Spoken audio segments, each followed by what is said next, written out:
Les étoiles flottaient silencieuses dans l'immensité obscure de l'espace, froides et lointaines comme elles l'avaient été depuis des millions d'années. Le commandant Zérouk, assis dans son fauteuil sur la passerelle de l'éternelle vigilance, observait les écrans qui ne montraient que le vide spatial. Ses trois cœurs battaient lentement, calmement. C'était une tâche routinière. Il l'avait accomplie des milliers de fois. Le Dominion Zatran était célèbre dans toute la galaxie pour une chose, sa capacité à scanner n'importe quel vaisseau et à tout savoir à son sujet. Sa technologie permettait de percer n'importe quel bouclier, de mesurer n'importe quelle arme et de prédire l'issue d'un combat avant même le premier coup de feu. Zeruk exerçait cette fonction depuis 40 ans. Il avait scanné des vaisseaux de 200 espèces différentes. Il savait à quoi s'attendre. Nous étions en 2387 selon le calendrier humain. Les humains découvraient l'espace. Ils n'avaient rencontré d'autres extraterrestres que 50 ans auparavant. La plupart des espèces de la galaxie les considéraient comme de simples créatures chanceuses. Ils possédaient des vaisseaux rudimentaires et se comportaient comme des durs à cuire. Mais tous pensaient qu'il s'agissait simplement d'enfants jouant avec des jouets dont ils ne comprenaient pas tout.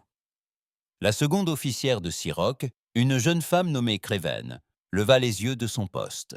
Ses mandibules claquèrent 2 fois, signe qu'elle avait découvert quelque chose d'intéressant. Elle s'exprima dans le langage à cliquetis de son peuple, mais l'ordinateur de bord le traduisit en langage galactique standard. Commandant, je détecte une distorsion gravitationnelle. Un objet imposant est sur le point de quitter le vaisseau spatial. Saruk acquiesça. C'était normal. Les vaisseaux voyageaient entre les étoiles en courbant l'espace-temps. Lorsqu'ils ralentissaient à leur vitesse normale, ils créaient des ondulations détectables. Il fixa son écran principal et attendit. Un instant plus tard, l'espace sembla se déchirer. La lumière se courba étrangement, puis un vaisseau apparut. Il était imposant, peut-être 800 mètres de long. Son design était inhabituel. La plupart des vaisseaux galactiques étaient lisses et incurvés, conçus pour l'efficacité. Celui-ci semblait menaçant. Ses angles étaient aigus et son blindage épais.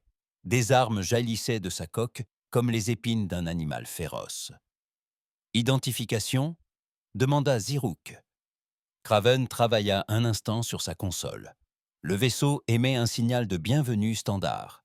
Il s'identifie comme l'UESS Indomitable, immatriculation HD447, appartenant au service spatial de la Terre unie. Sa classification indique qu'il s'agit d'un destroyer.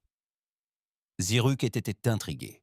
Un vaisseau humain, ici, en territoire neutre. Les humains restaient généralement entre eux, cantonnés à leur petite portion de la galaxie. Que faisait un destroyer humain ici? Lancez une analyse tactique complète, ordonna-t-il. C'était la procédure standard face à un vaisseau inconnu. L'analyse leur révélerait tout. Quelle était la puissance des armes? La résistance des boucliers?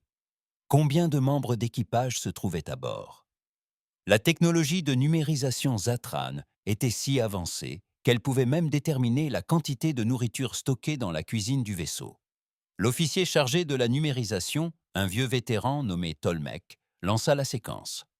Une numérisation durait normalement 30 secondes. L'ordinateur analyserait les données et les afficherait dans un format facile à lire. Zerou, qui jeta un coup d'œil, nota l'information dans son journal et reprit sa patrouille. Mais 30 secondes s'écoulèrent et l'ordinateur de scan fonctionnait toujours. Tolmec pencha la tête sur le côté, signe de la confusion qui régnait parmi les Atrans. « Commandant, le scan est en cours. Le système demande un délai supplémentaire. » Encore du temps? Zeruk se leva de sa chaise. En 40 ans, il n'avait jamais entendu ces mots. Les scanners n'avaient jamais besoin de plus de temps. Combien de temps encore? Inconnu, commandant. L'ordinateur découvre sans cesse de nouvelles couches de données. C'est comme si le vaisseau était doté de systèmes imbriqués les uns dans les autres. 1 minute plus tard. Puis 2. Des voyants d'alerte se mirent à clignoter sur la console tactique. L'ordinateur travaillait plus intensément que jamais. Xerox pouvait entendre les systèmes de refroidissement muraux tourner à plein régime, tentant d'empêcher les processeurs de surchauffer. Craven semblait inquiet. « Commandant, devons-nous interrompre l'analyse? Le système présente des signes de surcharge. » « Non, » répondit Xerox d'un ton ferme. « Je veux savoir ce qu'il y a à bord. Laissez le scan se terminer. 3 minutes, 4 minutes. » L'équipage, désormais silencieux, observait ses instruments avec une inquiétude grandissante. Quelque chose clochait, quelque chose de grave. La technologie de numérisation Zatran avait été développée pendant plus de 3000 ans. Il avait tout scanné, des minuscules vaisseaux éclaireurs aux immenses vaisseaux coloniaux transportant 1 million de passagers. Il n'avait jamais mis plus de 90 secondes pour effectuer une analyse complète. Finalement, après 5 minutes et 12 secondes, l'ordinateur émit un son. Le scan était terminé. Sirouk s'approcha de la console tactique et regarda l'écran. Ce qu'il vit lui glaça le sang. Les données défilaient en longues colonnes de chiffres et de spécifications techniques. Mais ce n'étaient pas les données elles-mêmes qui le choquèrent. C'était la conclusion qui s'affichait en bas. L'ordinateur affichait un message en lettres rouges éclatantes, « Paramètres insuffisants. Évaluation de la menace indéfinie. » Qu'est-ce que ça veut dire? Et demanda Zeruk. L'ordinateur possède des paramètres pour chaque classe de vaisseau connu de la galaxie. Comment peut-il être insuffisant? La voix de Tolmec tremblait. Commandant, je suis officier de reconnaissance depuis 28 ans. Je n'ai jamais vu ce message. L'ordinateur indique qu'il ne comprend pas ce qu'il voit. Le vaisseau humain ne correspond à aucun principe d'ingénierie connu. Zeruk se pencha vers l'écran et lut les spécifications. Ses yeux s'écarquillèrent à chaque ligne. La densité de la coque était 847% supérieure à ce que la science galactique jugeait possible pour un vaisseau mobile. La puissance du réacteur équivalait à celle d'un petit soleil.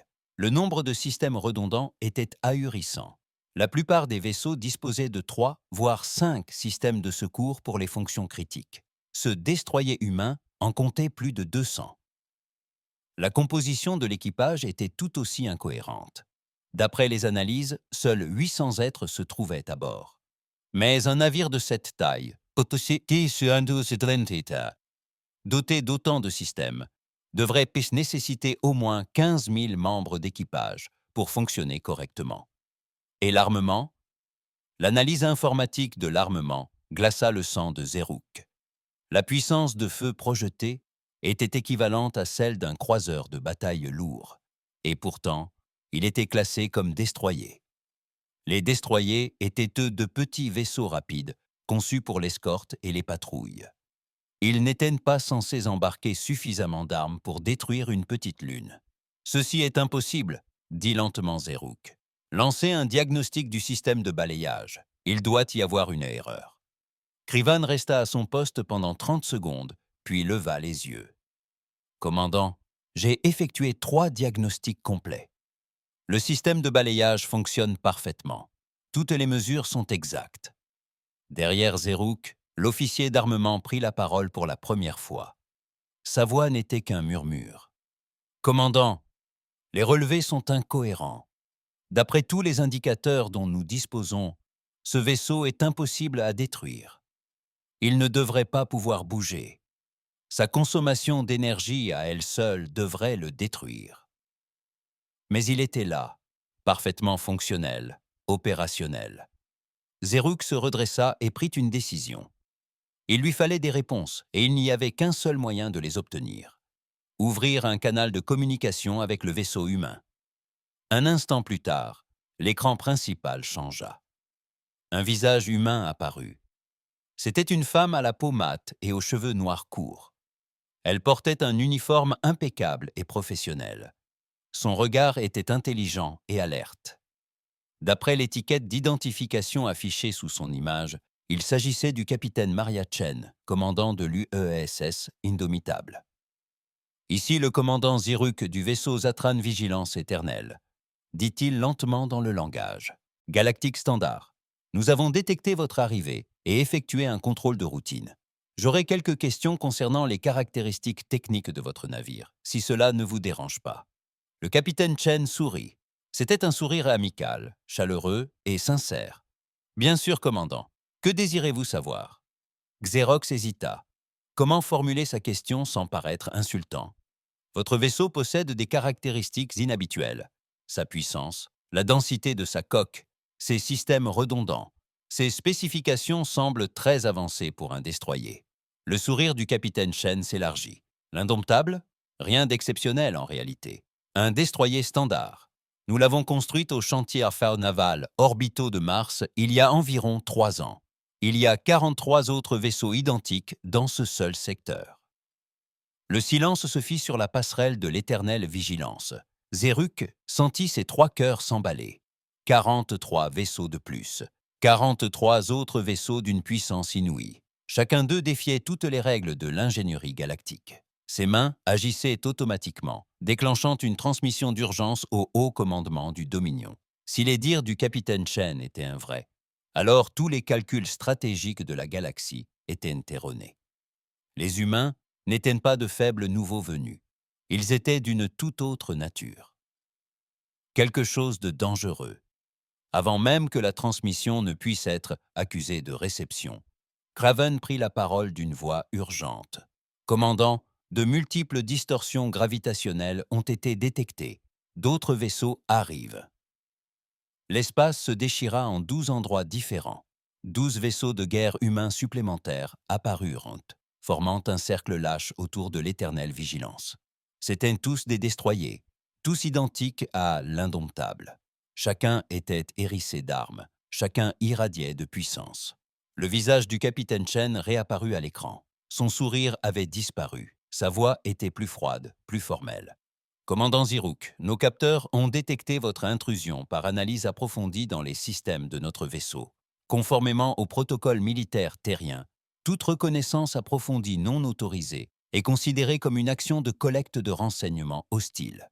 Vous devez désactiver vos armes et vous préparer à l'inspection. Zeruk jeta un coup d'œil à son équipage. Il vit la peur dans leurs yeux. Il la ressentait lui-même. Ils étaient encerclés par 13 vaisseaux, chacun plus puissant que tous ceux qu'il avait jamais affrontés. D'après le capitaine Chen, il ne s'agissait que de destroyers standards que possédaient d'autres les humains. Le commandant Zeruk contemplait les 13 vaisseaux de guerre humains qui encerclèrent le sien. Il passa en revue toutes les options qui s'offraient à lui. Il pouvait combattre, mais l'ordinateur tactique avait déjà rendu son verdict. Le mot « indéfini » brillait toujours en lettres rouges sur son écran. On ne peut combattre ce qu'on ne peut calculer. Coupez les armes, ordonna-t-il d'une voix calme. Son équipage obéit aussitôt. En quelques secondes, la vigilance permanente s'éteignit, signe universel de reddition. Zeruk avait survécu 40 ans au service militaire en sachant reconnaître ses limites. La voix du capitaine Chen résonna à nouveau dans les haut-parleurs, plus chaleureuse cette fois. « Merci de votre coopération, commandant. Nous enverrons une équipe d'inspection sous peu. Veuillez vous préparer à recevoir des visiteurs. » 3 heures plus tard, Zeruk était assis dans son bureau privé avec le capitaine Chen et 2 de ses officiers. Les humains étaient étonnamment petits comparés à la plupart des espèces galactiques. Le capitaine Chen lui arrivait à peine à mi-poitrine. Mais la taille importait peu quand ces êtres minuscules commandaient des vaisseaux aussi puissants. « Je vous prie de m'excuser pour la gêne occasionnée », dit le capitaine Chen en sirotant une boisson chaude et sombre. L'odeur était étrange, mais pas désagréable. La sécurité est une priorité pour nous. Votre scan était très approfondi, trop approfondi. Nous devions nous assurer que vous ne prépariez pas d'attaque. Je vous assure, capitaine, nous n'avions aucune mauvaise intention, répondit Zeruk. Le Dominion Zatran possède une technologie de scan considérée comme la meilleure de la galaxie. Nous scannons chaque vaisseau rencontré. C'est une procédure de routine. Routine, répéta Chen lentement. Oui, je suppose. Mais commandant, il faut que vous compreniez une chose. Dans la doctrine militaire humaine, le savoir est pouvoir. Quelqu'un qui connaît tout de nos vaisseaux peut planifier leur destruction. Nous ne le permettons pas. Zeruk claqua des mandibules en signe d'acquiescement. Je comprends votre inquiétude. Mais capitaine, je dois être honnête avec vous. Les données de notre analyse ont déconcerté tout mon équipage. votre vaisseau est impossible à construire. Ces spécifications contreviennent à tous les principes de l'ingénierie galactique établis depuis des millénaires. Le capitaine Chen posa sa tasse et sourit. Voulez-vous que je vous explique? Absolument. Pendant l'heure qui suivit, le capitaine Chen expliqua à Zirouk la philosophie de conception des vaisseaux de guerre humains. Elle projeta des hologrammes montrant des vues en coupe de l'indomptable, expliquant chaque système en détail.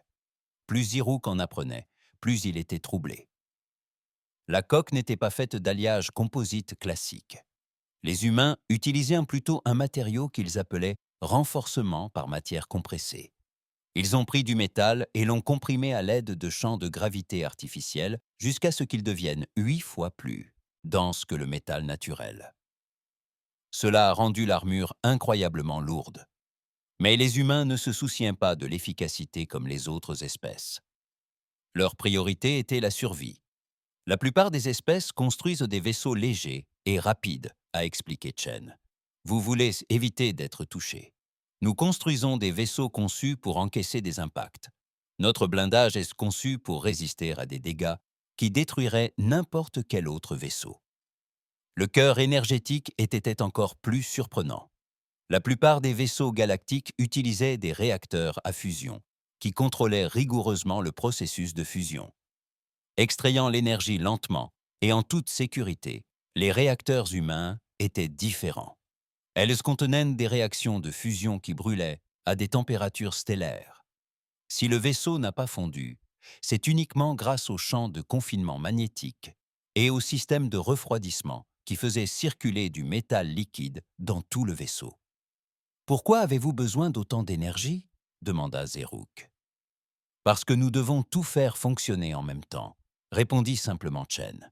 Armes, boucliers, moteurs, systèmes de survie, capteurs, ordinateurs et tous les systèmes de secours. Nous ne voulons jamais avoir à choisir entre un système et un autre. Nous les voulons tous, en permanence. La redondance des systèmes était peut-être le concept le plus étrange. Chen montra à Zirouk un schéma du réseau de survie de l'indomptable. Il y avait 8 systèmes de survie complets, chacun pouvant maintenir en vie l'équipage entier. Si 7 d'entre eux tombaient en panne, le 8e resterait opérationnel. Il en va de même pour tout le reste, a déclaré Chen. Nous avons des moteurs de secours, des ordinateurs de secours, des générateurs de secours, un système de contrôle des armements de secours et un système de navigation de secours. Tout ce qui est important possède au moins 5 systèmes de secours complets. Certaines fonctions critiques en ont 20, voire plus. Mais pourquoi? Zéro ne comprenait pas. Vos vaisseaux doivent coûter une fortune à construire. Toute cette redondance les rend plus lents et moins efficaces. Pourquoi ne pas construire davantage de vaisseaux au lieu de rendre chacun d'eux si complexe? L'expression du capitaine Chen se fit grave. Son regard se perdit dans le vague, comme si elle se remémorait un souvenir douloureux. Car, commandant, nous savons ce qui arrive quand un système tombe en panne au mauvais moment. Nous avons mené des guerres où une simple pièce défectueuse a entraîné la mort de tout l'équipage. Nous avons perdu des milliers de personnes faute de systèmes de secours en temps voulu. C'est pourquoi nous construisons désormais des vaisseaux infaillibles. Jamais. Même si la moitié du vaisseau est détruite, l'autre moitié continue le combat. Les armes étaient une autre source de confusion. Chen expliqua que l'indomitable transportait des canons à plasma tirant des projectiles solides à des vitesses incroyables. Des missiles dotés d'une intelligence artificielle capable de penser par elle-même, des batteries laser capables de percer le blindage, et quelque chose appelé laser à rayons X à pompage nucléaire que Zirouk n'a même pas cherché à comprendre. « Pourquoi autant de types d'armes différents » demanda-t-il. « Parce que chaque ennemi requiert une solution différente » répondit Chen. « Certains ont de bons boucliers, mais une armure légère. D'autres ont une armure épaisse, mais des moteurs lents. Certains sont grands et résistants. D'autres sont petits et rapides. Nous emportons tous les types d'armes afin d'être prêts à affronter n'importe quel ennemi. » L'explication terminée, Zérouk se rassit et tenta d'assimiler tout ce qu'il avait appris. Les humains ne construisaient pas de vaisseaux comme le reste de la galaxie. Ils les bâtissaient comme des forteresses, des bunkers capables de voler dans l'espace et de se défendre contre toute attaque. Capitaine Chen, je dois vous poser une question directe, dit Zérouk lentement. Qui vous préparez-vous à combattre? Qui pensez-vous affronter pour justifier de telles mesures extrêmes? Chen le fixa droit dans les yeux. Tout le monde, commandant. Nous nous préparons à combattre tout le monde. C'est ainsi que les humains ont survécu assez longtemps pour atteindre les étoiles. Avant que Zérouk n'ait pu demander ce que cela signifiait, son panneau de communication émit un signal sonore. Un message du haut commandement du Dominion était diffusé sur le canal d'urgence. Zérouk s'excusa et se rendit à son terminal privé pour lire le message. Il était bref et direct. Le haut commandement avait reçu ses premières données de scan. Une réunion d'urgence du Conseil de la Coalition galactique était convoquée. Toutes les espèces membres étaient informées. Les capacités militaires Men devaient être évaluées par la galaxie entière, et non plus seulement par le Dominion Zatran. Zérouk retourna à son bureau et partagea la nouvelle avec le capitaine Chen. Il s'attendait à ce qu'elle soit inquiète ou en colère. Au lieu de cela, elle se contenta d'acquiescer calmement. « Nous nous y attendions, dit-elle. L'humanité se fait discrète, mais nous savions que tôt ou tard, quelqu'un examinerait nos vaisseaux de près, autant que ce soit maintenant. Cela ne vous inquiète pas? Demanda Zérouk. Devrais-je m'inquiéter? Nous n'avons rien fait de mal. Nous avons construit des vaisseaux pour nous défendre et défendre notre territoire. Chaque espèce en a le droit. Certes, mais vos vaisseaux sont bien plus puissants que ce à quoi on s'attendait. Certaines espèces pourraient y voir une menace. Le capitaine Chen se leva et se dirigea vers le hublot, contemplant les étoiles. Commandant, permettez-moi de vous parler de l'humanité. Pendant 10 000 ans, nous nous sommes entre-déchirés sur notre planète natale. Nous avons frôlé l'anéantissement à de nombreuses reprises. Nous avons construit des armes capables d'anéantir toute vie sur Terre, et nous avons failli les utiliser. Lorsque nous avons enfin atteint l'espace, nous avons pris une décision. Plus jamais nous ne céderions à la faiblesse. Plus jamais nous ne serions pris au dépourvu. Plus jamais nous ne perdrions faute d'avoir bâti quelque chose d'assez solide. Elle se retourna vers Zérouk. Si d'autres espèces perçoivent cela comme une menace, c'est leur choix. Mais ils devraient en savoir que les humains ne veulent pas la guerre. Nous en avons assez vu pour l'éternité. Ces vaisseaux existent pour que nous n'ayons jamais à combattre. Car quand vos ennemis savent que vous êtes invincibles, ils n'attaquent même pas. Plus tard dans la journée, une fois les humains partis et l'éternelle vigilance de nouveau seuls, Zérouk réunit son état-major. Ils étaient assis autour de la table de conférence et ils pouvaient lire l'inquiétude sur leur visage. « Nous devons préparer un rapport complet pour le haut commandement, dit-il.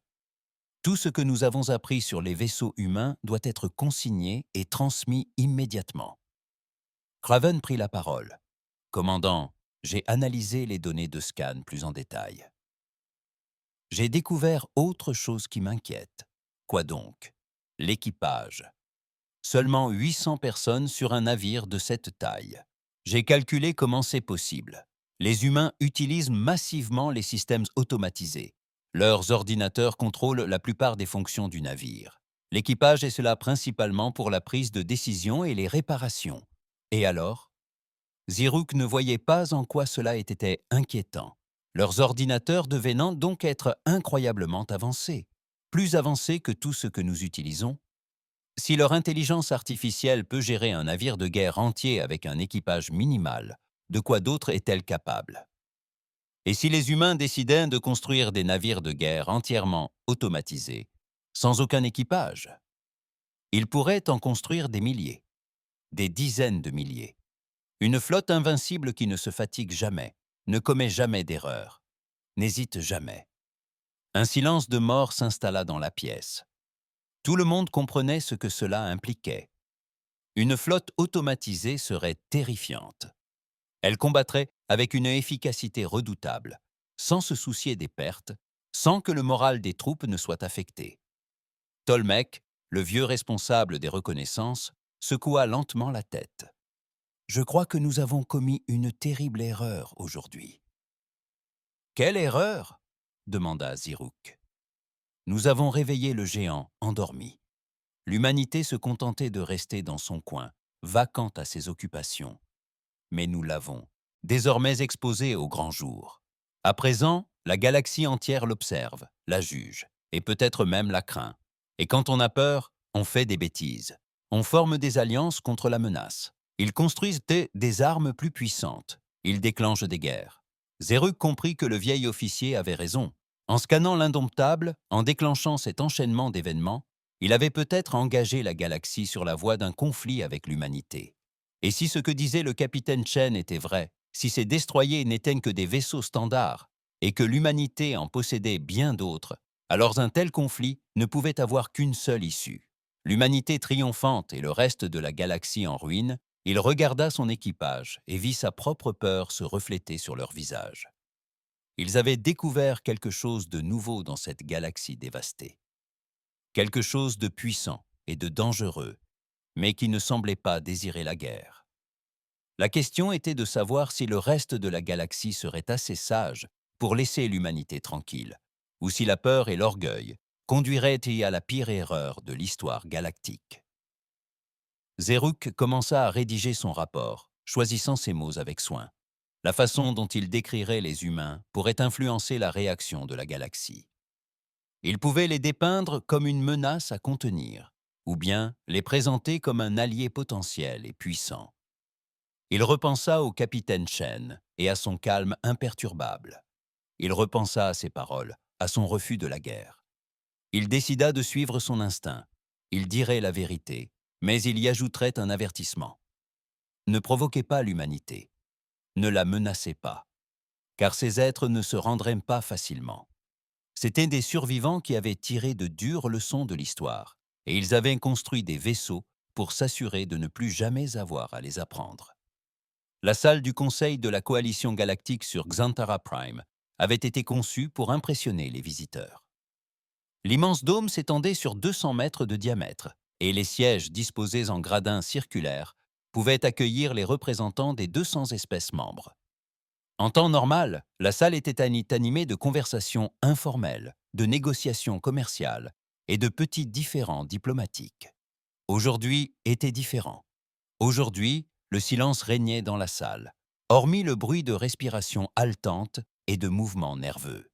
L'ambassadrice Sarah Okonkwo était assise dans la loge de la délégation humaine, située à mi-hauteur, ni trop haut ni trop bas. Les humains étaient encore nouveaux au sein du Conseil, et leur place reflétait leur statut de nouveaux membres. Sarah était une femme de grande taille, la cinquantaine. Ses cheveux gris étaient soigneusement tressés, et ses yeux sombres ne laissaient rien passer. Ambassadrice de la Terre depuis 3 ans, elle s'était habituée à être ignorée lors des séances du Conseil. Aujourd'hui, tous les regards étaient rivés sur elle. Sur l'écran central, les données de numérisation du commandant Xerox défilaient. Spécifications techniques, relevés de puissance, analyse des armements. Toutes ces informations avaient semé la confusion et la peur chez l'équipage Zatran. Sarah observait les réactions des autres délégués. Elle lisait le choc, l'incrédulité et une peur grandissante sur les visages extraterrestres, de toutes formes et de toutes couleurs. Le maréchal de guerre Velkor prit la parole. Les Velkor étaient une espèce imposante. Mesurant 3 mètres de haut et recouverts d'une épaisse armure qui poussait naturellement de leur corps. Ils dominaient les affaires militaires galactiques depuis 3000 ans. Et leur empire contrôlait 15 systèmes stellaires. La voix du maréchal de guerre résonna dans la salle, instantanément traduite dans toutes les langues. « Ces données sont forcément fausses », déclara-t-il. « Aucune espèce ne progresse aussi rapidement. Les humains ont conquis l'espace il y a à peine 2 siècles. Auparavant, ils étaient confinés et à une seule planète. Cela contrevient à tous les principes du développement technologique que nous connaissons. J'exige des preuves. » Des murmures d'approbation parcoururent la salle. De nombreuses espèces acquiescèrent d'un signe de tête ou d'une autre partie de leur corps. Le maréchal de guerre Velkor poursuivit. « Même en admettant l'exactitude des données, il est impératif de s'interroger sur les intentions humaines. Pourquoi construire des navires de guerre aussi puissants, si ce n'est pour les utiliser? Les humains prétendent vouloir la paix, mais ces vaisseaux sont conçus pour la guerre. Je propose donc d'exiger des explications et de demander des limites à l'expansion militaire humaine. Sarah se leva d'un pas assuré et appuya sur le bouton qui signalait son intention de prendre la parole. Le maître de cérémonie de la salle, un être cristallin flottant appelé Luminar, lui répondit par une pulsation lumineuse. Ambassadeur Okonkwo de la Terre, vous pouvez vous adresser au Conseil. La voix de Sarah était calme et claire. Merci. J'ai bien entendu les préoccupations exprimées par le maréchal de guerre de l'Empire Velkor. Je comprends que la conception de nos vaisseaux soit inhabituelle selon les normes galactiques. Je suis autorisé à fournir toute information requise par le Conseil. Cependant, je tiens à préciser que l'humanité n'a enfreint aucune loi ni aucun traité de la coalition. Nous avons le droit de nous défendre et de défendre notre territoire. La puissance de nos défenses relève de notre seule responsabilité. Vos affaires, la voix du maréchal de guerre Velkor était empreinte de mépris. Lorsqu'une espèce révèle soudainement une puissance militaire supérieure à toutes les autres réunies, cela concerne tout le monde. Vous pourriez menacer l'équilibre des forces dans la galaxie. Vous pourriez, mais vous ne le ferez pas, répondit simplement Sarah. L'humanité aspire à la paix et à la coopération. Nos vaisseaux sont de nature défensive. Défensive? Une nouvelle voix se fit entendre dans le débat. Elle provenait de la délégation Hegnor.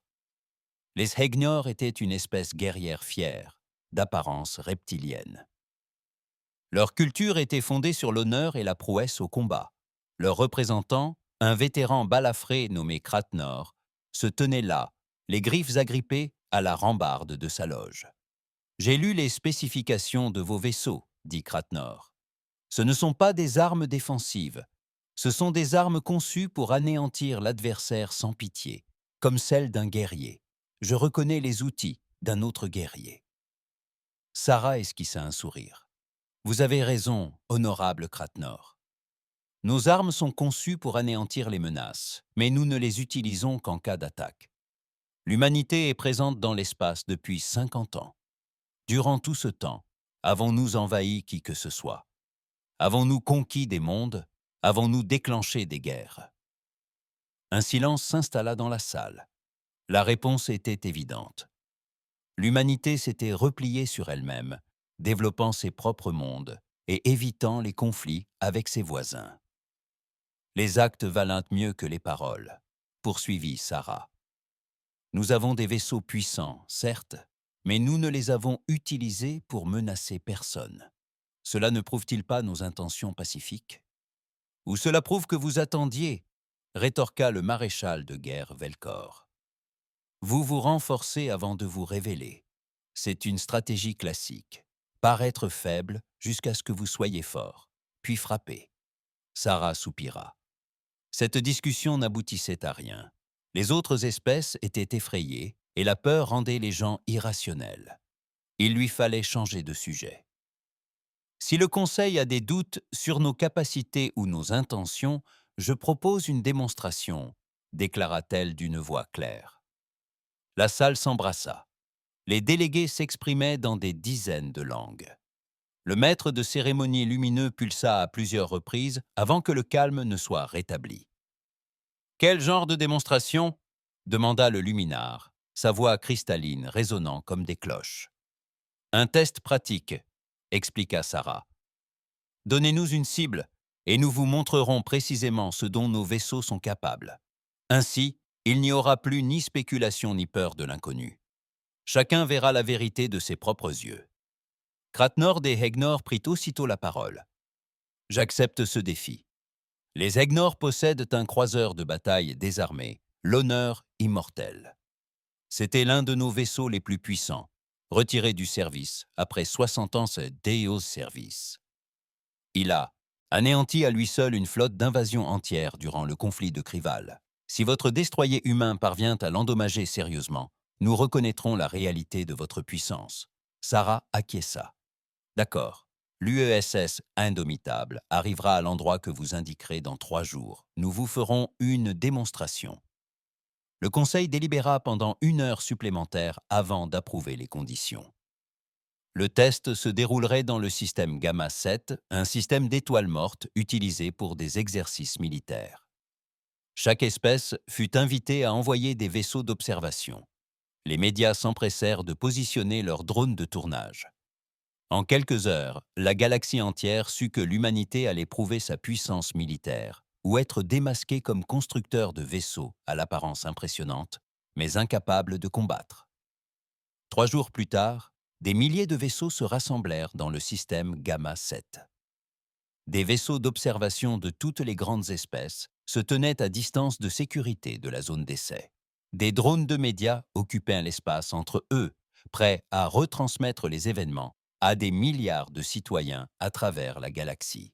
L'honneur immortel planait dans le vide, tel un monument à l'ingénierie de Heegner. C'était un vaisseau massif de 2 kilomètres de long, doté d'un blindage d'un demi-mètre d'épaisseur. Ses boucliers, même hors service, étaient légendaires. Durant sa carrière, le Deathless Honor avait survécu au bombardement simultané de 50 vaisseaux. Sa coque portait les stigmates de dizaines de batailles, chacune racontant une victoire. L'UESS Indomitable arriva à l'heure prévue, émergeant d'un voyage supraluminique avec la caractéristique ondulation de l'espace courbé. Comparé à l'imposant croiseur de bataille, le destroyer humain paraissait petit et vulnérable.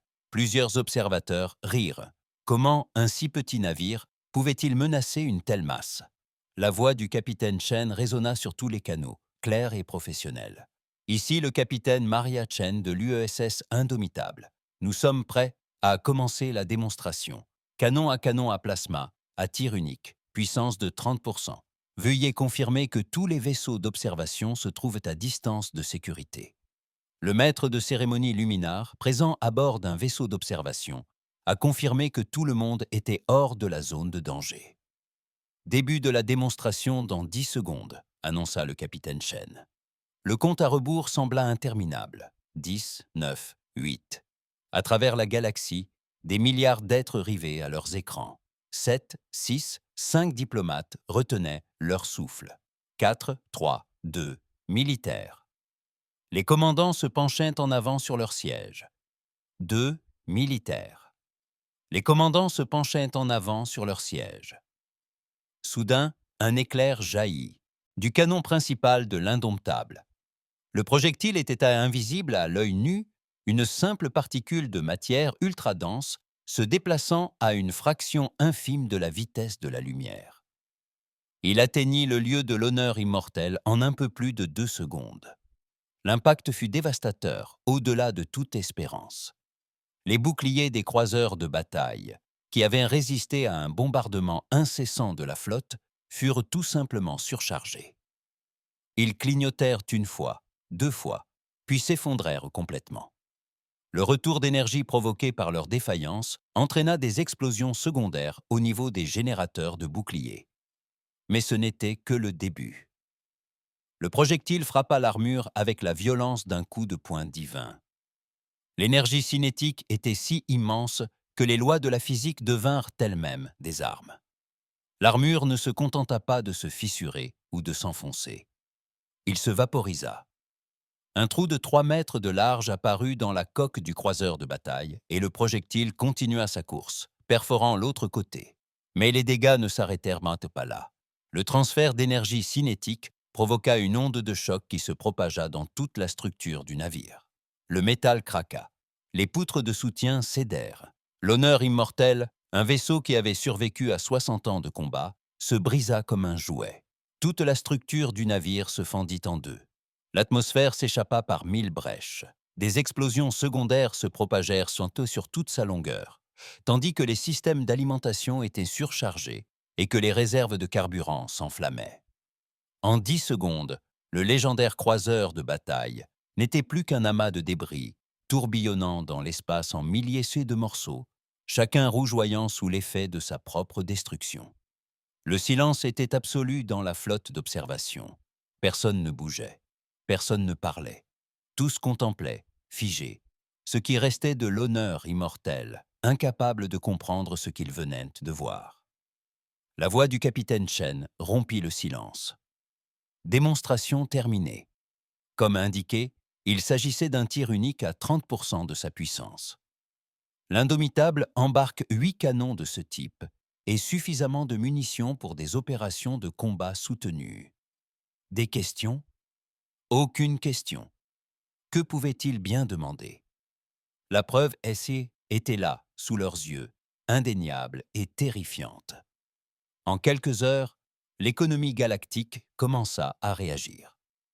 La bourse de l'Empire Velcor s'effondra lorsque les investisseurs réalisèrent que la supériorité militaire de Velcor n'était qu'un mythe.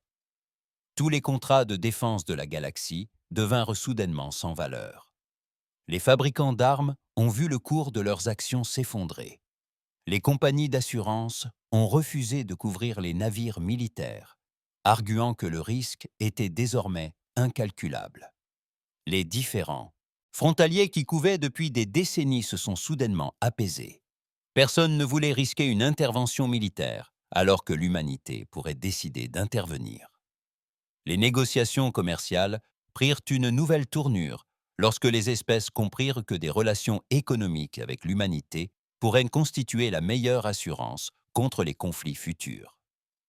Dans la salle du Conseil, l'ambassadrice Sao Asaotara Okonkwo prit la parole une fois de plus devant les délégués réunis. La salle était comble. Chaque espèce souhaitait entendre la prochaine déclaration de l'humanité. Membre de la coalition galactique, commença Sarah, sa voix portant clairement à travers l'immensité de l'espace. Vous avez vu ce dont nos vaisseaux sont capables.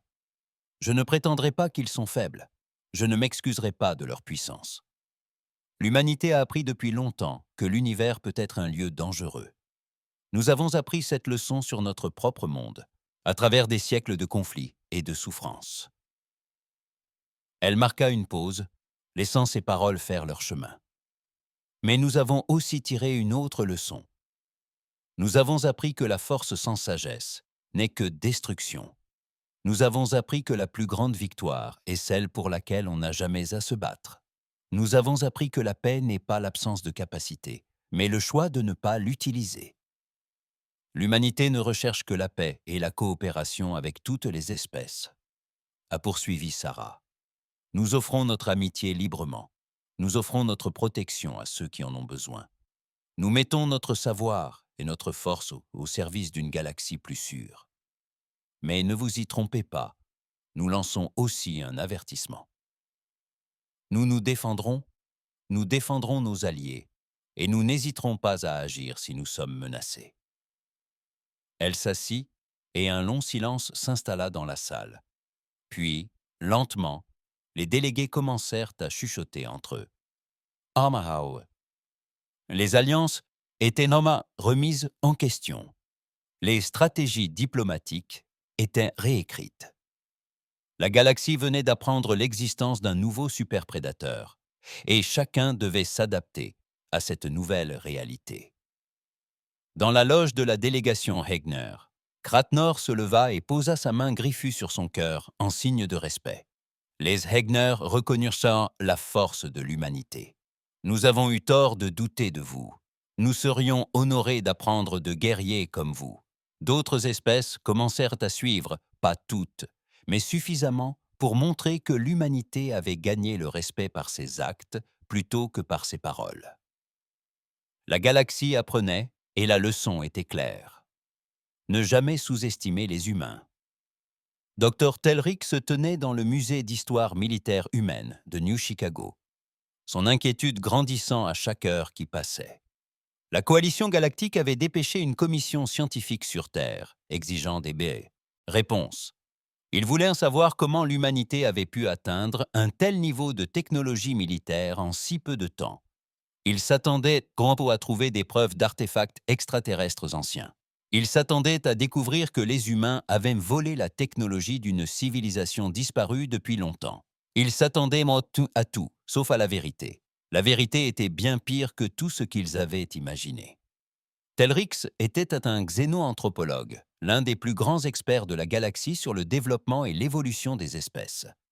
Il avait étudié 200 civilisations différentes, depuis leurs origines à l'âge de pierre jusqu'à leur conquête spatiale. Il pensait comprendre comment les espèces intelligentes progressaient. Mais les humains étaient et différents. Les humains étaient dans l'erreur. Tout dans leur développement contrevenait aux schémas normaux.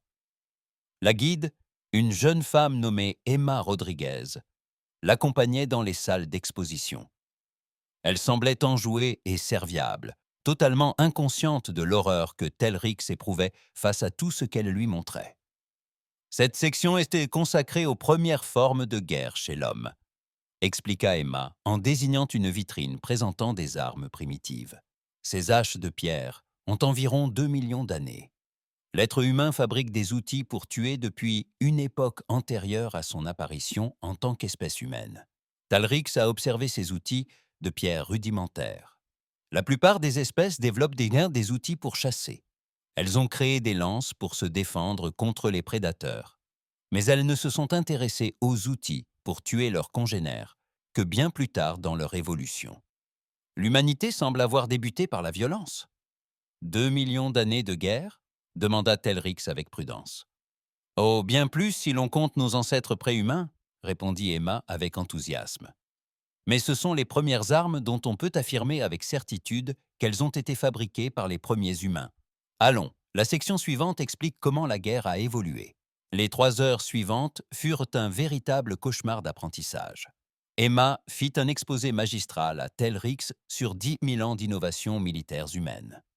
Elle lui montra des armes de bronze plus résistantes que la pierre, des armes de fer plus tranchantes que le bronze, des armes d'acier encore plus tranchantes.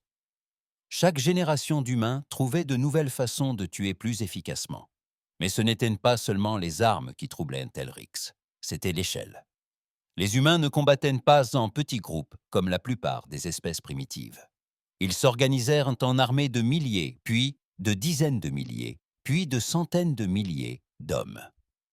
Ils développèrent des stratégies et des tactiques complexes. Ils construisirent des fortifications et des engins de siège. Ils élaborèrent des philosophies complètes sur la manière de faire la guerre. Cette section est particulièrement intéressante, dit Emma, en le conduisant vers une exposition sur l'Empire mongol. Au XIIIe siècle, les Mongols conquirent le plus vaste empire terrestre continu de l'histoire de l'humanité. Guerriers d'une redoutable efficacité, ils pouvaient coordonner des armées sur des milliers de kilomètres grâce à de simples cavaliers porteurs de messages. Telrix lut les panneaux d'information avec une horreur grandissante. On estime que les Mongols ont tué 40 millions de personnes lors de leur conquête. 40 millions. Certaines espèces n'ont jamais engendré 40 millions d'individus au cours de toute leur histoire. 40 millions. Certaines espèces n'ont jamais engendré 40 millions d'individus au cours de toute leur histoire. Les humains en avaient tué autant en quelques générations seulement, à cause de la guerre. N'était-ce pas là le pire de la violence humaine ? Demanda Telrix, plein d'espoir. Et Marie, non pas un rire cruel, mais un rire sincère, empreint d'amusement. Oh non, docteur. Les Mongols étaient nains cruels, mais les humains sont devenus bien plus ingénieux pour tuer avec les progrès technologiques. Venez voir le rayon poudre à canon. La poudre à canon. Les humains avaient appris à utiliser les explosions chimiques comme armes. Ils construisirent des canons capables de détruire les murailles des châteaux. Ils créèrent donc des mousquets qui rendirent les armures obsolètes. Ils développèrent donc des fusils d'une portée et d'une précision toujours plus grande. Et ils s'organisèrent en États-nations capables de lever des armées de millions d'hommes. La Première Guerre mondiale, dit Emma en s'arrêtant devant une immense exposition de photographies et d'objets, a duré de 1914 à 1918. Elle a impliqué la plupart des grandes nations du monde. Environ 20 millions de personnes sont mortes. On l'a appelée la guerre qui devait mettre fin à toutes les guerres. Mais elle n'a pas mis fin aux guerres, à toutes les guerres. Mais elle n'a pas mis fin aux guerres, dit Telrix à voix basse, lisant la suite de son texte. Non, acquiesça Emma. son ton enjoué s'estompant légèrement.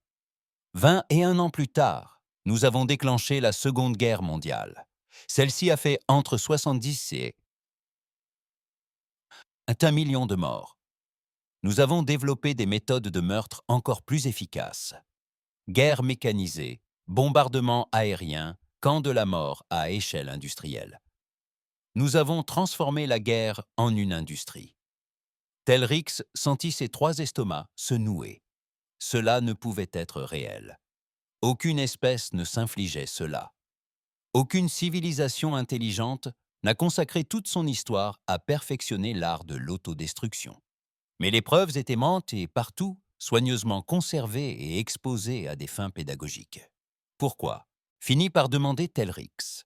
Pourquoi les humains consacrent-ils autant de temps et d'énergie à la guerre? La plupart des espèces connaissent des conflits, certes, mais elles développent aussi l'art, la philosophie et la science. Vous semblez vous être concentré principalement sur le meurtre.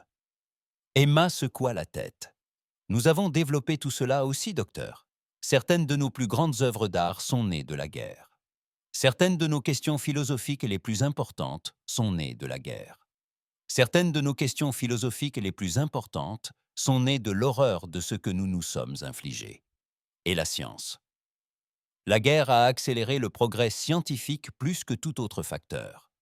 Il nous fallait de meilleures armes, alors nous avons inventé une meilleure métallurgie. Il nous fallait communiquer sur les champs de bataille, alors nous avons développé la radio. Il nous fallait calculer les trajectoires de l'artillerie, alors nous avons construit des ordinateurs. Elle le conduisit vers une autre section, et Telrix souhaita qu'elle s'arrête. Mais il était scientifique. Il devait aller jusqu'au bout, aussi troublant que cela fut. « Nous sommes à l'ère atomique », dit Emma d'un ton désormais grave. En 1945, l'humanité a réussi à scinder l'atome et à en faire une arme.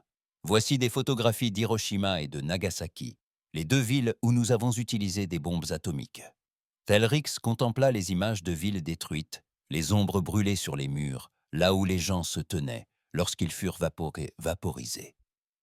Il regarda des photos de survivants, leurs corps couverts de brûlures dues aux radiations. Il lut les estimations des victimes. Plus de 200 000 personnes tuées sur le coup, ou décédées lentement des suites de brûlures dues aux radiations. Il lut les estimations des victimes. Plus de 200 000 personnes tuées sur le coup, ou décédées lentement des suites d'un empoisonnement aux radiations. Vous avez construit des armes capables d'anéantir votre propre espèce, dit Telric d'une voix à peine audible. Pourquoi? Parce que nous étions en guerre, répondit simplement Emma. Les bombes ont mis fin à la Seconde Guerre mondiale. Elles ont probablement sauvé des millions de vies en empêchant une invasion à grande échelle du Japon. Mais oui, nous avons construit des armes capables de nous anéantir, puis des milliers d'autres. L'exposition suivante présentait la guerre froide. 2 immenses puissances humaines, armées de dizaines de milliers d'armes nucléaires, toutes pointées l'une vers l'autre. Une puissance destructrice suffisante pour rendre la Terre inhabitable à plusieurs reprises. Pendant 50 ans, l'humanité a vécu sous la menace d'une annihilation totale. Pendant 50 ans, elle a maintenu cet équilibre de terreur, où une seule erreur pouvait signifier la fin de tout. Comment? Avez-vous survécu? Demanda Telrix. Comment avez-vous fait pour ne pas vous autodétruire? Emma sourit tristement. La chance, surtout. Et la peur de ce que nous avions créé. Nous appelions cela la destruction mutuelle assurée. Si l'un des camps lançait ses armes, l'autre ferait de même. Les 2 camps seraient anéantis. Personne ne pouvait gagner, alors personne n'a tiré. Nous étions assez intelligents pour avoir peur de nos propres armes. Et c'est pourquoi vos navires de guerre sont construits ainsi, dit Telric, la compréhension lui apparaissant enfin. Vous partez du principe que tout peut tomber en panne, parce que vous avez déjà vu tout tomber en panne. Vous prévoyez des systèmes redondants parce que vous savez qu'une seule défaillance peut être fatale. Vous développez une puissance de feu écrasante, car vous savez ce qu'il faut pour anéantir un ennemi. Exactement, confirma Emma. Nos navires de guerre ne sont pas construits par des espèces ayant évolué lentement et pacifiquement pendant des millénaires. Ils sont construits par des espèces qui se sont entretuées pendant 10 000 ans, apprenant à leurs dépens dans le sang et le feu. Chaque navire de guerre humain porte en lui la mémoire de toutes nos erreurs. Chaque bataille que nous avons perdue l'était parce que nous n'étions pas assez préparés, pas assez forts, pas assez impitoyables quand il le fallait. Telric passa une semaine de plus sur Terre, visitant d'autres musées, s'entretenant avec des historiens et des experts militaires. Il découvrit la guerre sous-marine dans les océans terrestres, où les sous-marins devaient donc survivre à une pression écrasante et à une destruction potentielle à tout moment. Il a découvert les combats aériens, où des décisions prises en une fraction de seconde pouvaient faire la différence entre la vie et la mort. Il a découvert les programmes spatiaux initialement conçus pour transporter des armes nucléaires à l'autre bout du monde. Tout ce que les humains avaient fait bâti s'était forgé dans le conflit. Leur civilisation entière était un monument à la survie face à leurs instincts les plus vils. Le dernier jour de son séjour sur Terre, Talrix rencontra un ingénieur militaire humain du nom de colonel James Park. Park était chargé de concevoir les systèmes de défense des vaisseaux de guerre humains. « Je dois comprendre votre philosophie de conception », dit Telric. « Pourquoi construisez-vous des vaisseaux qui semblent si paranoïaques, si surdimensionnés ?» Le colonel Park se renversa dans son fauteuil et réfléchit un instant avant de répondre. « Docteur, avez-vous déjà été à bord d'un sous-marin, un véritable sous-marin militaire opérant en eau profonde ?»« Non. J'ai servi sur des sous-marins pendant 15 ans avant de me consacrer à la conception de vaisseaux spatiaux. Un sous-marin est un tube métallique évoluant dans un environnement hostile. Chaque système à bord doit fonctionner parfaitement, car la moindre défaillance est fatale. Nous ne pouvons nous permettre de faire des demi-mesures. Nous construisons des sous-marins capables de survivre à une coque partiellement détruite. Nous les construisons avec une redondance suffisante pour que même des dommages catastrophiques laissent des solutions. » Park se leva et se dirigea vers une fenêtre donnant sur un chantier naval, où un nouveau vaisseau de croisière habité était en construction. Lorsque nous avons commencé à construire des vaisseaux de guerre pour l'espace, nous avons appliqué cette même philosophie. L'espace est encore plus hostile que les profondeurs océaniques et, contrairement aux océans terrestres, il abrite des ennemis potentiels. C'est pourquoi nous construisons des vaisseaux conçus pour résister aux dommages. Nous construisons des vaisseaux capables de survivre à la perte de la moitié de leur système. Nous construisons des vaisseaux qui, ils peuvent continuer à se battre même quand tout a mal tourné. « Mais pourquoi une telle puissance de feu ?» demanda Telrix. « Vos armes surpassent tout ce que la galaxie a connu. »« Parce que nous savons à quoi ressemble la guerre, » répondit Park d'une voix calme. « La plupart des espèces galactiques ont de petites escarmouches, des différends frontaliers, de courts conflits qui se terminent par des accords négociés. L'humanité a mené des guerres qui ont ravagé des continents entiers pendant des années.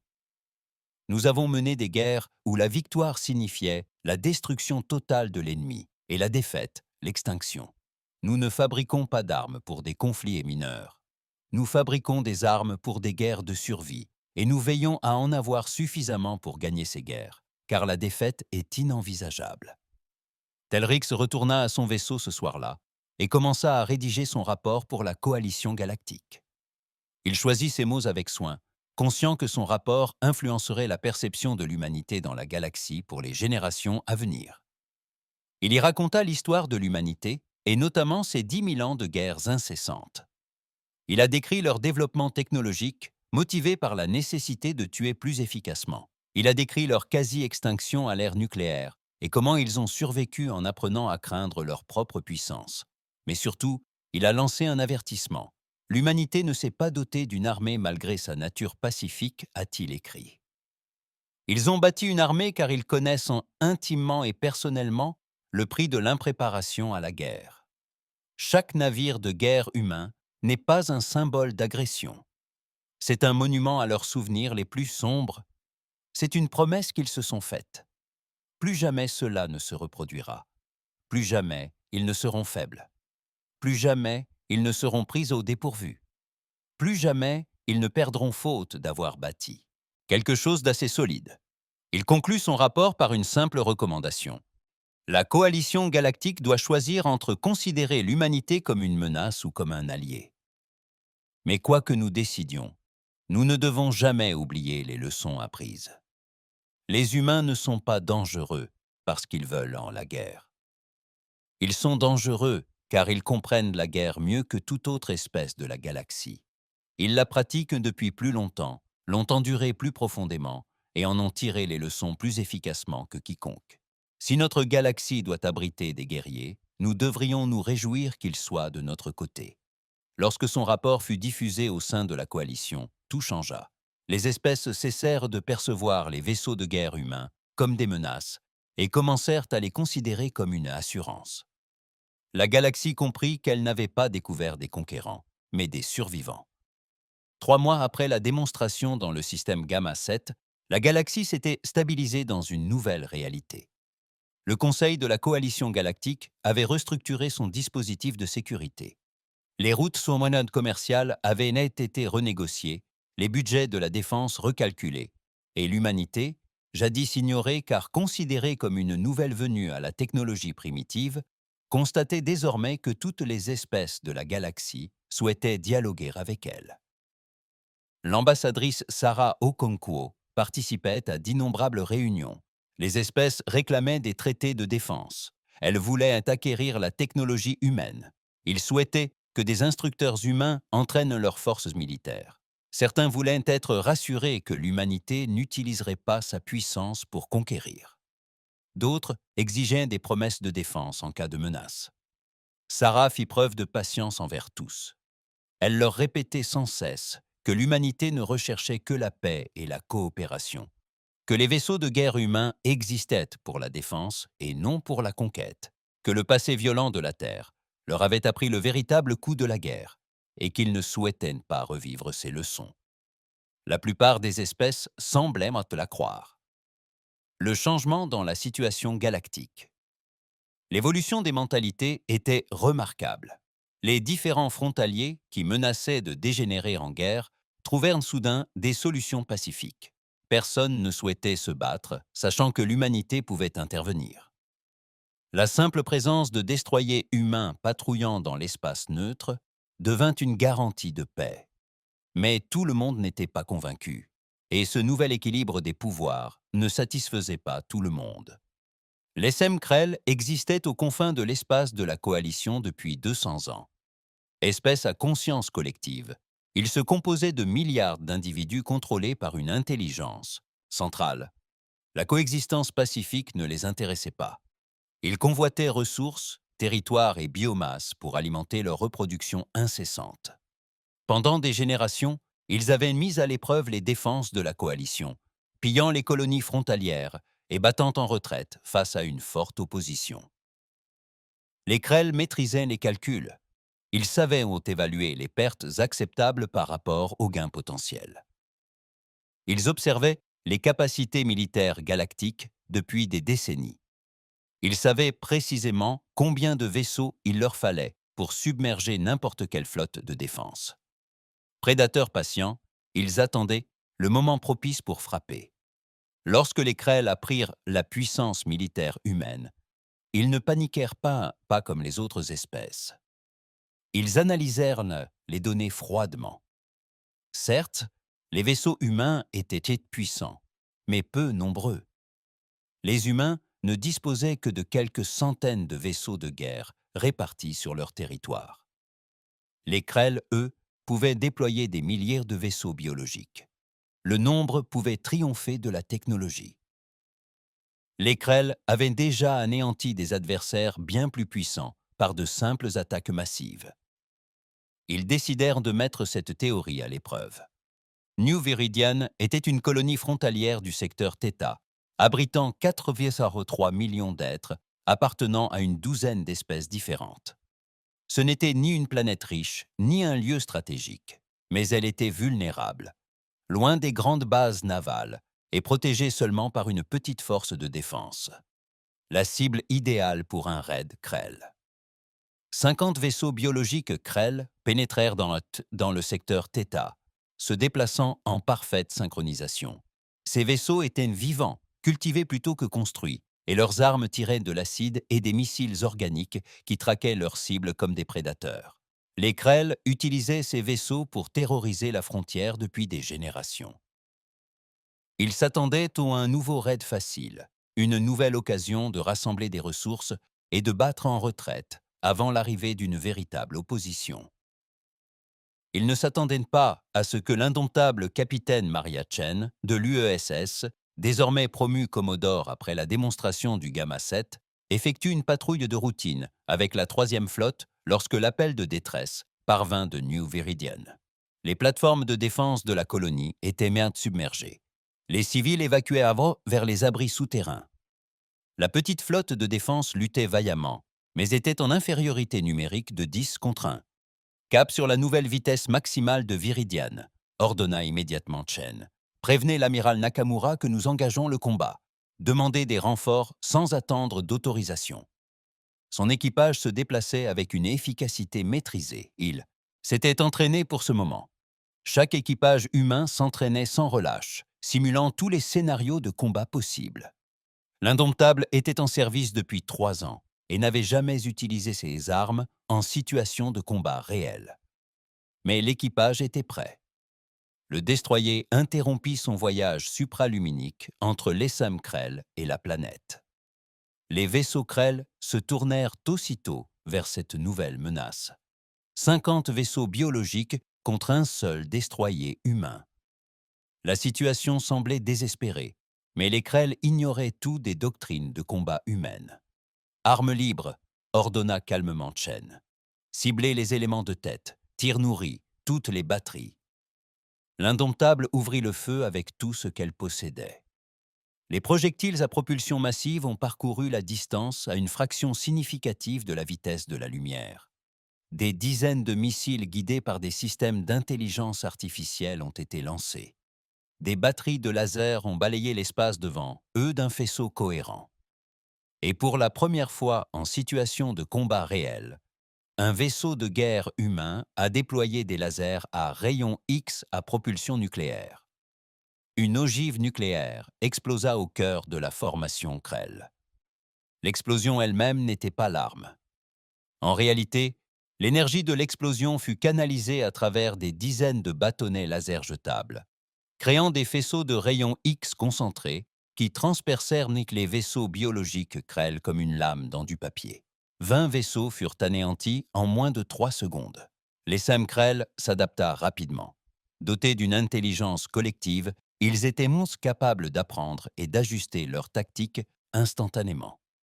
Ils se dispersèrent, tentant d'encercler l'indomptable et de l'attaquer de plusieurs côtés. C'était une bonne stratégie. Contre n'importe quelle autre espèce, elle aurait fonctionné. Mais les systèmes de défense ponctuels humains étaient conçus précisément pour gérer ce genre de situation. Des lasers, capables de suivre des centaines de cibles par seconde, créaient une sphère de défense autour du destroyer. Les missiles qui tentaient de pénétrer cette défense étaient détruits avant même d'atteindre l'impact. Les projectiles acides se vaporisaient avant d'atteindre la coque.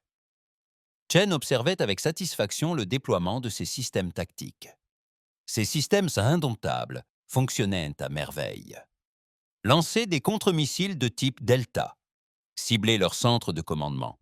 Les vaisseaux Krell opéraient collectivement, mais ils avaient besoin de vaisseaux de coordination pour diriger l'essaim. Les capteurs humains avaient identifié ces centres de commandement quelques secondes après l'engagement. Des missiles spécialement conçus pour traquer les cibles les plus dangereuses foncèrent donc sur eux. 5 vaisseaux de commandement furent détruits. L'Essam Krell perdit momentanément sa cohésion. Chaque vaisseau tentait de se coordonner individuellement. Ce fut tout ce dont Chen avait besoin. Feu à volonté. Cadence de tir maximale. 8 canons ouvrirent le feu en rafale. Chaque tir avait l'énergie cinétique de l'impact d'un petit astéroïde. Les vaisseaux biologiques Krell ne possédaient pas de boucliers comme les vaisseaux galactiques. Ils comptaient sur un blindage organique épais et une régénération rapide.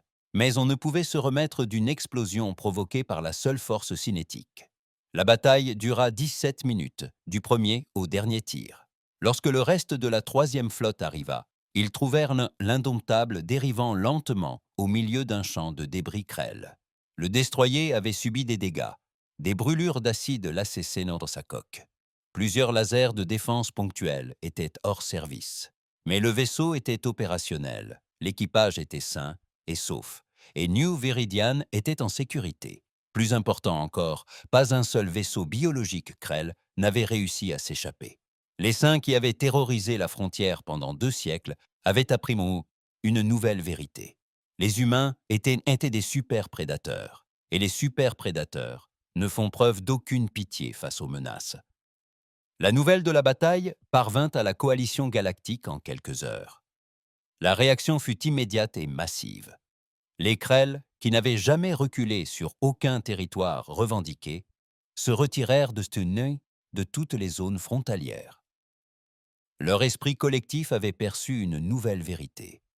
L'humanité pourrait certes être vaincue par le nombre, mais le prix à payer serait inacceptable. Mieux valait éviter tout territoire humain. D'autres espèces agressives l'ont bien compris. Les pirates, qui opéraient en toute impunité, ont soudainement vu leurs repères exposés et détruits par les forces de frappe humaines. Les pillards frontaliers comprirent qu'attaquer des colonies sous protection humaine revenait à se suicider. Lentement, prudemment, la frontière devint plus sûre qu'elle ne l'avait été depuis des siècles. La coalition galactique se réunit à nouveau et, cette fois, l'atmosphère était bien différente. L'ambassadeur Okonkwo se présenta devant le Conseil avec une proposition qui allait tout changer. L'humanité propose une initiative de défense mutuelle, a-t-elle annoncé. Nous fournirons technologie militaire, BIDAR, formation et soutien logistique à tout membre de la coalition qui en fera la demande. En contrepartie, nous demandons une coopération scientifique, des échanges culturels et l'accès aux ressources nécessaires à la poursuite de la production navale. Il ne s'agissait pas d'une action caritative. L'humanité avait besoin de ressources provenant de toute la galaxie pour entretenir sa flotte. Éléments rares, matériaux de pointe, connaissances scientifiques développées par Hermike, d'autres espèces au fil des millénaires, et un échange équitable entre l'expertise militaire humaine et le savoir galactique. Le débat dura 3 jours. Certaines espèces craignaient de devenir dépendantes de la protection humaine. D'autres craignaient que les instructeurs militaires humains n'en apprennent trop sur leurs capacités. Mais finalement, le vote fut quasi unanime. La galaxie avait vu ce qui s'était passé lorsque les Krell avaient défié l'humanité. Personne ne voulait se retrouver du mauvais côté de l'équation. Durant l'année qui suivit, des ingénieurs humains travaillèrent aux côtés de scientifiques extraterrestres à travers la galaxie. Ils conçurent des systèmes de défense hybrides, alliant la robustesse humaine à l'efficacité extraterrestre. Ils développèrent de nouvelles classes de vaisseaux, intégrant les meilleures idées de plusieurs espèces. Ils formèrent sans les équipages de la coalition aux tactiques humaines, leur apprenant à survivre face à un ennemi supérieur en nombre. Les résultats furent remarquables. Les vaisseaux de la coalition devinrent plus robustes, plus résistants et plus difficiles à détruire. Le nombre de victimes lors des escarmouches frontalières a chuté de façon spectaculaire. Les espèces qui en avaient été victimes pendant des générations ont appris à se défendre efficacement. Le commandant Ziruk, désormais promu amiral et chargé de la liaison entre le Dominion Zatran et les forces de défense humaine, s'est retrouvé à travailler en étroite collaboration avec le commodore Chen. Ils passèrent de longues heures à discuter de stratégie militaire et de conception navale. Un jour, profitant d'un moment de calme, Ziruk posa la question qui le hantait depuis ce premier examen. « Votre peuple a connu tant d'horreurs, dit-il d'une voix douce. Votre histoire est marquée par la guerre, la mort et la quasi-extinction. Comment garder espoir? Comment bâtir la paix quand on connaît tant de choses sur la guerre ?» Chen contempla les étoiles par le hublot. Elle resta longtemps silencieuse avant de répondre. « Parce que nous nous souvenons de ce à quoi nous avons survécu, amiral. Nous nous sommes autodétruits et nous sommes revenus. Nous avons construit des armes d'annihilation et nous avons choisi de ne pas les utiliser. Nous avons conquis les étoiles non par facilité, mais parce que rester sur Terre signifiait rester ennemi. Chaque vaisseau humain porte en lui notre histoire, ses joies et ses peines. Nous sommes pacifiques, mais pas pacifistes. Il y a une nuance. Quelle est cette nuance? Demanda Zeruk. Les pacifistes refusent de se battre, car ils estiment que la violence est toujours condamnable. Expliqua Chen. Nous, nous refusons de nous battre, car nous connaissons le prix exact de la violence. Nous avons déjà payé ce prix bien trop souvent. Mais s'il nous faut combattre, s'il n'y a pas d'autre choix, nous le ferons avec un engagement total. Car les demi-mesures en temps de guerre ne font qu'engendrer davantage de souffrances, des conflits plus longs et plus de morts. S'il nous faut combattre, nous combattrons pour vaincre rapidement et de façon décisive. C'est le plus grand acte d'humanité que nous puissions accomplir. Zeruk y réfléchit longuement.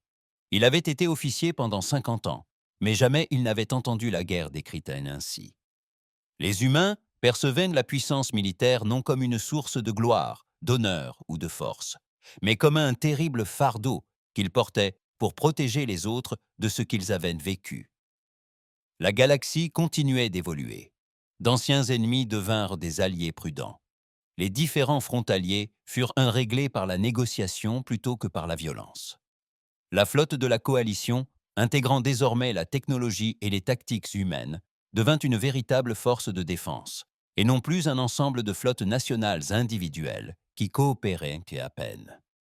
Et tout au long de cette période, des destroyers humains patrouillaient la frontière, non pas en conquérants ou en oppresseurs, mais en gardiens. Les vaisseaux qui avaient jadis semé la terreur dans la galaxie lui servaient désormais de bouclier. L'espèce qui avait failli s'anéantir était devenue le protecteur que les autres invoquaient face au danger. Dans les profondeurs de l'espace, les scanners d'un millier d'espèces surveillaient sans relâche les vaisseaux humains, non plus pour évaluer les menaces, mais pour apprendre, comprendre et intégrer les innovations humaines à leur propre conception. Les données qui avaient jadis révélé l'existence d'un vaisseau impossible dévoilaient désormais l'avenir de la défense galactique. La galaxie avait bien retenu la leçon. Lorsque ces scanners ciblaient un vaisseau de guerre humain, ils détectaient bien plus que des armes et un blindage. Ils détectaient la sagesse née de la souffrance. Ils détectaient une force tempérée par la retenue. Ils découvrirent une espèce qui comprenait si bien la guerre qu'elle était prête à tout pour l'éviter. Mais surtout, ils détectèrent un engagement profond. L'humanité avait fait une promesse, non seulement à elle-même, mais à la galaxie entière. Elle ne serait plus jamais faible, elle ne serait plus jamais prise au dépourvu, et elle ne resterait plus jamais les bras croisés face aux ténèbres qui avaient jadis ravagé son propre monde. L'Indomptable et ses vaisseaux jumeaux poursuivirent dans leur patrouille, gardiens silencieux veillant sur une galaxie qui avait enfin compris une vérité simple. La paix n'était pas l'absence de puissance militaire, mais le choix de ne pas y recourir, sauf en cas d'absolue nécessité. Et l'humanité, avec son histoire terrible et sa sagesse chèrement acquise, avait fait ce choix. La galaxie en était plus sûre. Et les espèces qui, jadis, scrutaient les vaisseaux de guerre humains avec curiosité, les regardaient désormais avec gratitude. Les humains leur avaient montré quelque chose d'extraordinaire, que les guerriers les plus puissants pouvaient aussi être les gardiens de la paix les plus dévoués, et cela changeait tout.